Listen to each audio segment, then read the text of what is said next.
Hey y'all, Moses here. In today's video, I've collected 5 essential tips and tricks that will help you win more games in Apex Legends. I'm going to go one by one, explain the different tips and the different tricks, and that way you guys can get a firm grasp on how you can win more gunfights and just generally increase your efficiency. Now, not all of these are super complicated. Pretty much everyone can do them, so I think that with a little bit of practice and a little bit of good luck, you should be able to incorporate all of these into your playstyle. So without further ado, let's get started.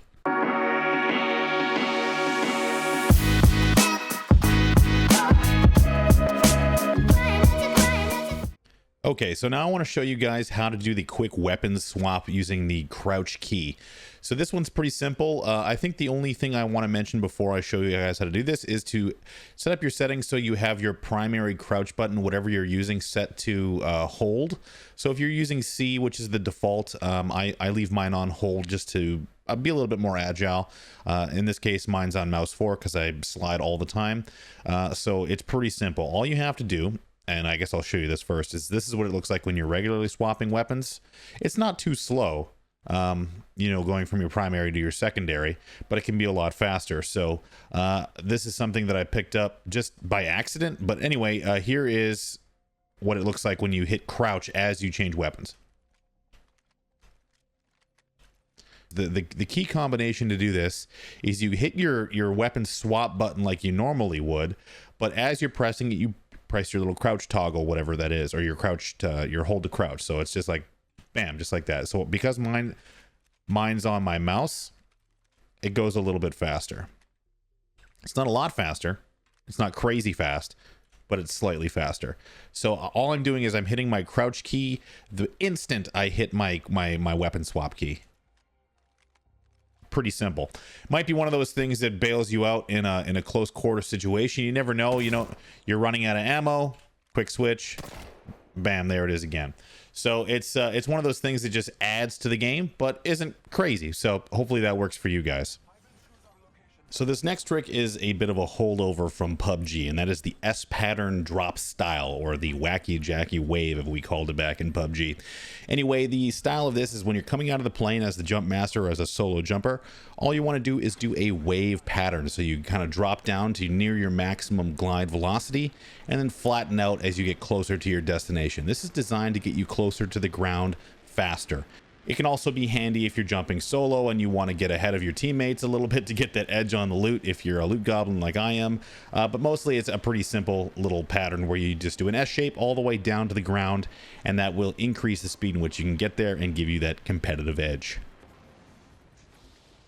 All right, for this next one, I want to talk about something that's relatively popular and well known in the game already, which is maximizing your distance with the zipline balloon. Now, it's not super difficult, but to get things started, all you gotta do is find yourself a balloon, jump up that bad boy, look straight up the entire time, and as soon as you get to the top, hold right click your alt look button and you'll get this thing going. Just like that. Use your alt look, keep looking up, use your alt look to steer essentially. Let go every once in a while. Your float, you'll get a little bounce just like that. Float a little further, another little bounce, and you can see how much extra distance you can cover. And look at that, I'm right on top of these enemies with no guns. I mean, you know, it's a tutorial, not how to kill enemies. So anyway, I'm gonna go die, and that's how you do the floaty balloon trick. All right, so this one is more of a personal preference thing. So there's something I've kind of found through playing the game, and I picked this tip up from Shroud watching him play, and I think it's kind of a good idea just based on how people kind of, I guess, interpret their damage dealing in the game, and that is to disable your floating combat text entirely. Now, the way you do that is you go into your gameplay settings, you go to your damage numbers right here, and you can go to off. Now, there's not going to be any overhead numbers or anything like that. So what it will still show you, however, is armor breaking. So there's two important factors, I think, in Apex, and that is first getting your opponent's armor to break, and then obviously downing them. Those floating numbers don't really tell you anything because, in my mind, either they're alive or they're not alive, and those are the two states of, you know, player. I know that's revolutionary, everybody. I know that's something where, you know, it's kind of this weird mentality. Like maybe some players want to know how much damage they're doing, but when you simplify it, it doesn't really matter, I guess, how much damage you're doing. Either you've downed the player you're fighting or you haven't. So I've turned it off, and it kind of allows you to see your target a little bit better and focus on the fact that your target is still up or down. So the only information I'm really interested in is that knocked or eliminated message, not the combat text that goes with it. So I'm going to show you what it looks like without, and then you guys can make your decision on your own. Hostile spotted.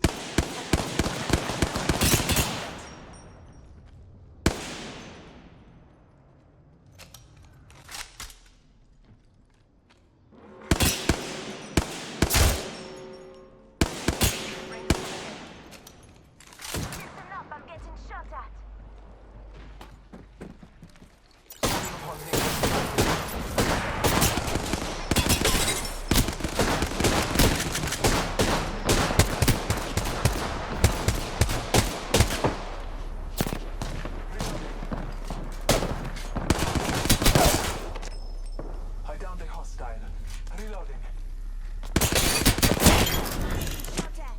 I'm taking fire.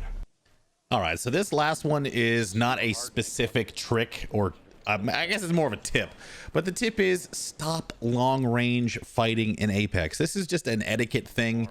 This is just one of those things that when I'm playing with randoms or whatever, I always see fights being started at long distance. And when I talk long distance, I mean if you are completely out of range of your movement abilities, like if Pathfinder can't zip line to them, if you can't make a tunnel to them, anything beyond that I think is long range. And the reason you don't want a long range fight is simply because in Apex it is extremely important to finish your fights quickly to avoid being third partied or have anyone else jump into the fight and make things more difficult for you.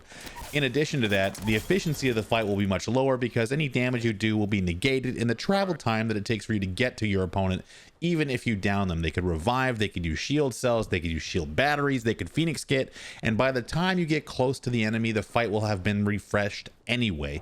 So you might as well try and use advantages where they come. If you see an enemy and they don't see you, close the gap, get on top of them, start the fight at mid or close distance, preferably close. If you can get up on top of somebody with a peacekeeper or a wingman, it doesn't really matter what gun you have. If you can land consistent up close shots and get the surprise or the damage lead on an enemy, you're going to have a much better chance of winning that fight and wiping them quickly, getting that loot, and setting yourself up for the next one.